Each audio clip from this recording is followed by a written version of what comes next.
وبيسأله بيقول له ماتش مهم بالنسبة لك وانت لسه جاي ماسك القيادة الفنية للفريق. Quand on est entraîneur d'Al-Ahly, tous les matchs sont importants, donc je considère que c'est un match important comme il y en aura beaucoup d'autres. لما تكون مدرب النادي الأهلي كل المباريات بتكون مهمة. أنا معتبر ده ماتش مهم من ضمن الماتشات التانية مهمة جاية بعد كده. Voilà, le coach et son joueur, il est à vous. Ils sont à vous de loin, donc n'oubliez pas de poser des questions à ce joueur.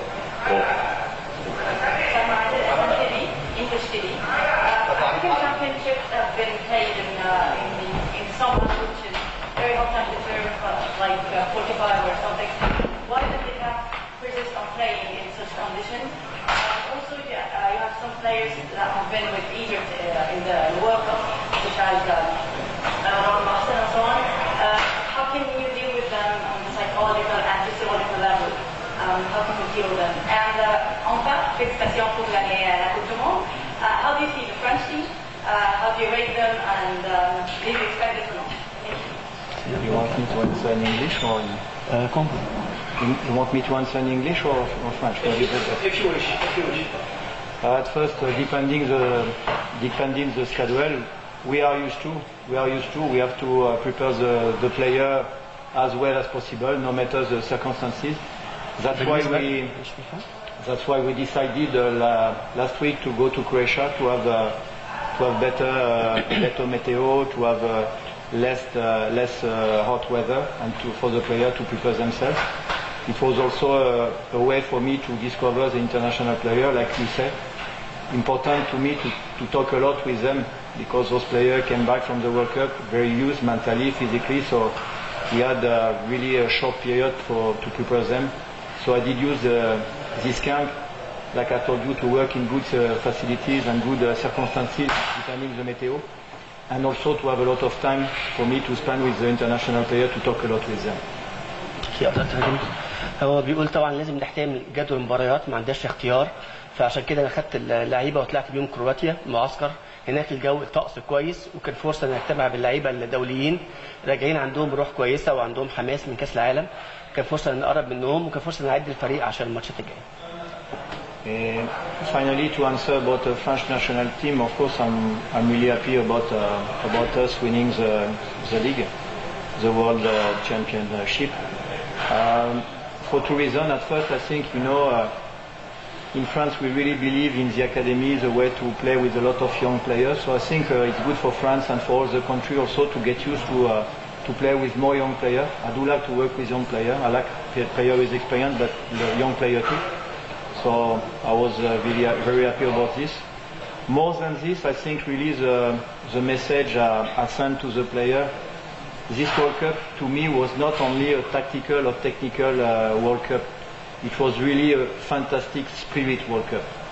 France and Croatia had a fantastic spirit, both teams, with different qualities because the way France did play during this competition was not always good, but what a fantastic spirit, same for Croatia. So more and more we must prepare our players mentally for them to get better and for us to have a fantastic spirit too. انا سهل افتكر بيقول طبعا سعيد جدا ان فرنسا كسبت وفوز فرنسا ده كان انا شايف ان فوز يعني مستحق ان هو بيشتغلوا على الاكاديميات وعلى الناشئين في عدد كبير جدا من اللاعبين صغيرين سن فرنسا وده بيدي رساله ان الفرقه بيكون فيها اعمار صغيره ممكن تدي نتيجه كويسه وبعيد عن كاس العالم ده انا مش شايفه فنيا عالي بقدر ما هو شايف ان هو كان في روح وسبيريت اللعيبه زي ماتش كرواتيا وفرنسا كان في روح عاليه جدا للعيبه عشان كده المفروض نشتغل نفسيا على اللعيبه وذهنيا زي ما بنشتغل فنيا بالظبط. Next question. For the captain, of course. Yes. حابب اسال مستر كروم عن مباراه بكره ومدى صعوبتها ودراسه التاونشيب وعناصر اللي شايف انها ممكن تكون خطر على السنه من دلوقتي كابتن الفريق وعدى عليكم ظروف كتير صعبه اصعب كمان من موقف يعني في المجموعه دلوقتي ايه الحاجه اللي ممكن تكون فيها مع اللعيبه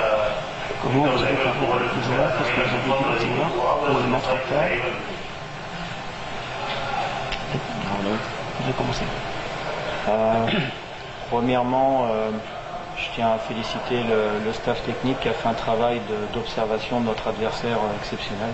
طبعا انا بشكر الجهاز الفني اللي معايا ان ساعدوني نعمل دراسه كويسه للفريق اللي هنلعبه. On connaît et on a travaillé très sérieusement sur cet adversaire. J'aime faire ça pour chacun des adversaires. C'est pour moi notre métier, mais c'est surtout pour moi faire preuve d'humilité que de toujours respecter les adversaires en travaillant énormément sur eux. C'est le premier point. احنا اشتغلنا كويس وعرفنا نقاط القوه والضعف الفريق اللي هيلاعبنا. وده مش معناه ان احنا يعني مش قلق بقدر ما هو بنعمل ده مع كل فرقه بنلعبها، بنحب ندرسها كويس ونعرف ادائها ايه عشان نلعب معاها، بنعرف نلعب معاها ازاي. C'est une très belle équipe avec des qualités, avec aussi des points pour nous à exploiter. On a beaucoup travaillé dessus cette semaine et j'ai confiance dans le fait que les joueurs puissent poser des problèmes à cette équipe. هي فرقه كويسه، فرقه محترمه جدا وبتلعب كويس، بس في برضه لما درسناهم اكتشفنا فيها حاجات ممكن نستغلها، ولاعيبتنا لو استغلتها ممكن نمثل قوه عليهم، نوصل خطوره عليهم ونكسب.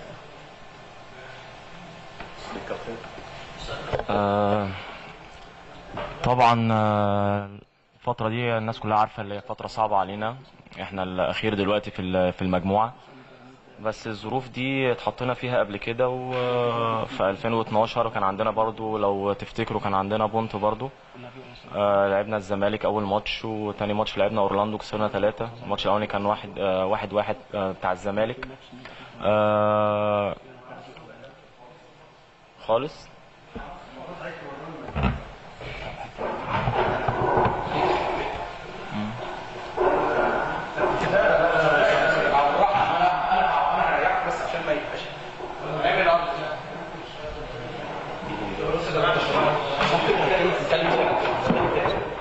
كده سامعين؟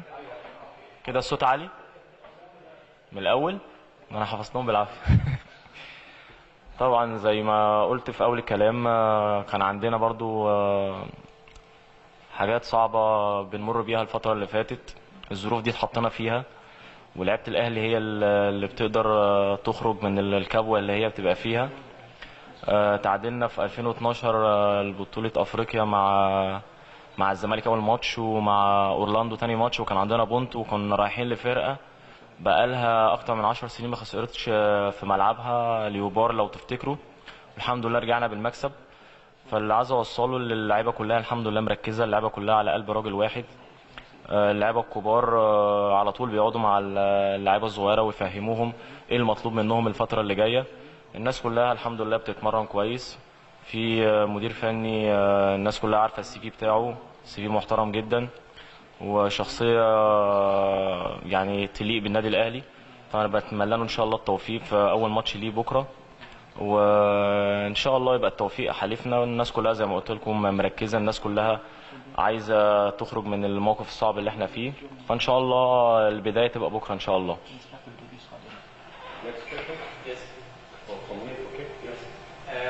مستر كالترون، حضرتك قلت المهمة والأهلي ماينس 4 من البوينت من النقاط.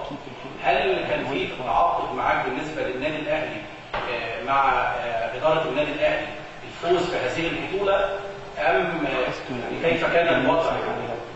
حضرتك وعدتهم إن أنت هتفوز بهذه البطولة، أم الأربع نقط اللي خسرتهم من النادي الأهلي ديت أثرت على مشوار البطولة؟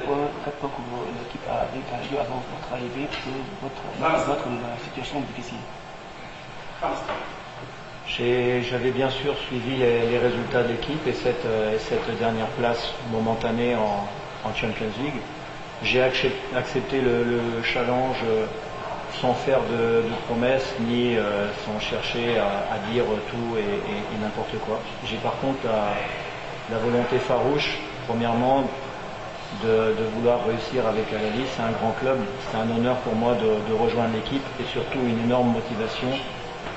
J'ai eu la chance de remporter une Champions League il y a peu de temps. C'était une sensation très particulière et j'ai vraiment envie de revivre ça avec un club aussi grand qu'Al-Ahly.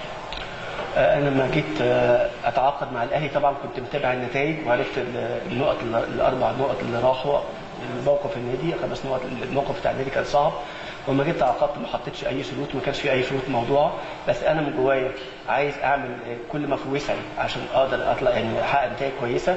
انا عارف شرف ان اكون مدرب نادي كبير زي النادي الاهلي، وحاجه زي كده بتساعدني وبتديني حافز، ومعايا لعيبه كلهم متحمسين وكلهم عندهم اراده ومستواهم كويس.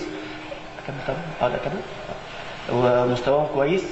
احنا قادرين نطلع من اللي احنا فيه، وعشان انا عشت قبل كده فرحه الفوز ببطوله افريقيا مع نادي مازيمبي يعني من فتره مش من بعيده، مش فتره بعيده عن قريب، وعارف قد ايه حاجه زي كده بتحط الواحد في مود كويس احنا محتاجينه، وانا حابس الخساره بجهدي ونحقق افضل نتائج معانا. والاداره اشترطت فوزه بالبطوله. Il répète la question. L'administration, est-ce que la mini condition de votre contrat de gagner la Ligue des Champions? Non. لا. Next question for you. هل تم قيد ممكن زكريا كوليبالي بشكل رسمي في القائمه الافريقيه؟ وهل كوليبالي ممكن يبقى ليه فرصه بكره يكون يشارك بشكل اساسي خاصه الفتره يعني الفتره القصيره اللي كان موجود فيها في الفريق؟ Est-ce que Salif, المؤمن الأفريقي راشد dans la liste africaine, est-ce que Salif est prêt pour participer demain, surtout qu'il vient d'arriver face à Aujourd'hui, les 2 nouveaux joueurs inscrits sur la liste CAF sont Momem Zakaria et Salif Koulibaly. C'est une certitude. المؤمن زكريا وسليف كوليبالي تأيدوا خلاص، دي حقيقة تأيدوا في القائمة الأفريقية. Concernant le niveau et de Salif Koulibaly et de l'ensemble des joueurs de l'effectif, puisque comme on sait, on a beaucoup de joueurs qui sont rentrés dernièrement de la Coupe du Monde.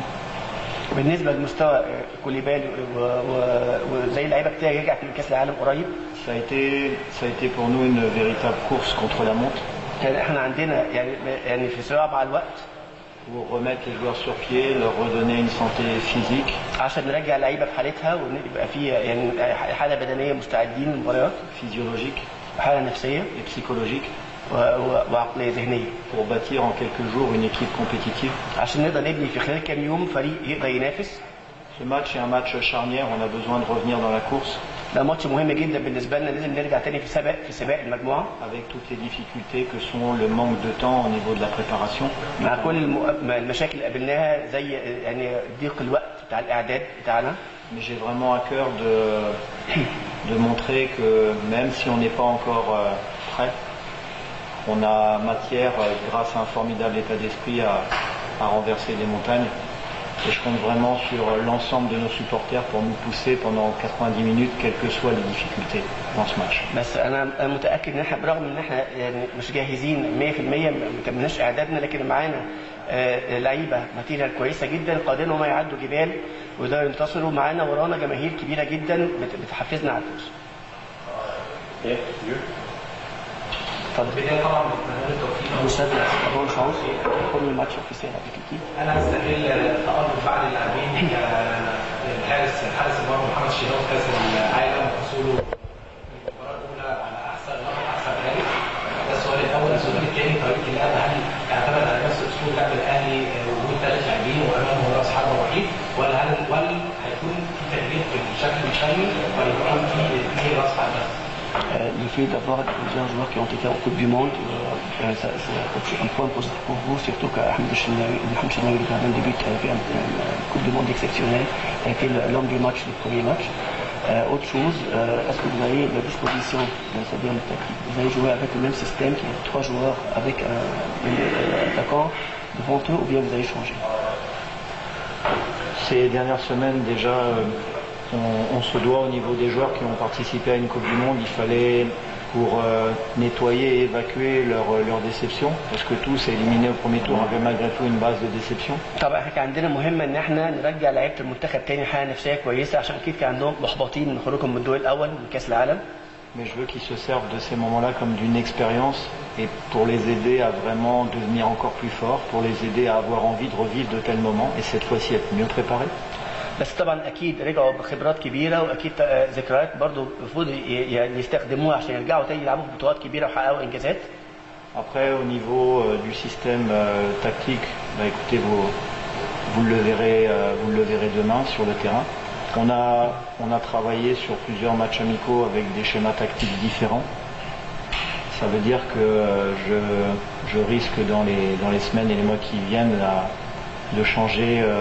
changer parfois de tactique, mais en tout cas demain, je mettrai l'équipe en place qui me semble être la plus compétitive pour jouer ce match fondamental.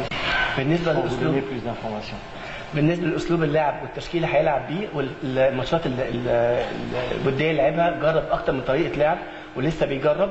هيلاعب التشكيل اللي هيكسبه بطريقه اللعب اللي هتبقى مناسبه للماتش. هتتفرجوا بكره، هيعمل لكم مفاجاه بكره، اتفرجوا. Next question, but don't forget the player. No, don't forget the player. The player is also for you guys. Okay, good. My question is to Mr. All right. Mr. Petron, this is Ahmed Noel from Bein Sports. سؤال عشان الزملاء. السؤال هل سيستغل كارتيرون حالة ضعف الدفاع لدى فريق تاونشيب؟ كارتيرون كانت ايزي وفي كابلاس ديفونس تاونشيب. خطة هجومية مستغلة عملية الأرض والجمهور وأنها ملكة لعبور التحدي.